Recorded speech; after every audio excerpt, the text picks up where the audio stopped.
of this country are corrupt, then perhaps we are heading this country towards making it a banana republic. We have to respect laws, we have to respect procedure, and we have to respect prudence. And the prudence in this case was, as Mr. Parekh has just pointed out to you. In this case, I also want to remind Som to you and to your viewers, this CBI investigation is not under governmental control. This CBI investigation is completely under Supreme Court monitored control. And government has not blame the Supreme Court. With whatever this is typical political speak. This is political speak to blame the Supreme you Court. Can say so, sir. One minute, Mr. Surinwala, 1 minute. Forget 1 minute. That there is a categorical order. 1 minute. You speak in an election meeting. I just want to make two limited points. Deepak Parekh. When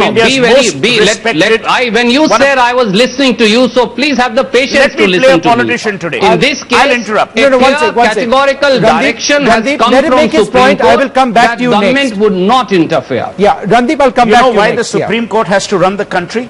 Because the people who are invested with running this country don't want to run the country. Or they want to run the country into the ground, or so we believe.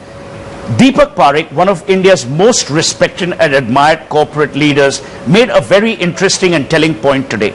He says, this is a strange country we live in. A Jignesh Shah, who dupes millions of investors of crores of rupees, is running scot-free. Ketan Parekh must be sitting in some Japanese restaurant in Bombay. The point, Vishnu, is not about who's wrong and who's right. The point is only twofold. One, where there is criminality that is proven rather than criminality that is creeping up in a sensational manner. Number two, you cannot scare people away from India. We are creating a web of deceit. We are creating a marshland where people will not come. That is the reality. Okay. You did that with Vodafone. You're doing that now with Hindalco. And God's sake, Prashant is absolutely right. There are enough corporate rogues in India. They should be in jail and they should be locked up. But to tar everyone with the same brush is equally unfair. Okay, Randeep, you had a point to make. Very briefly, last comments I wanted to get from Mr. Parekh after that. Randeep, go ahead. Right.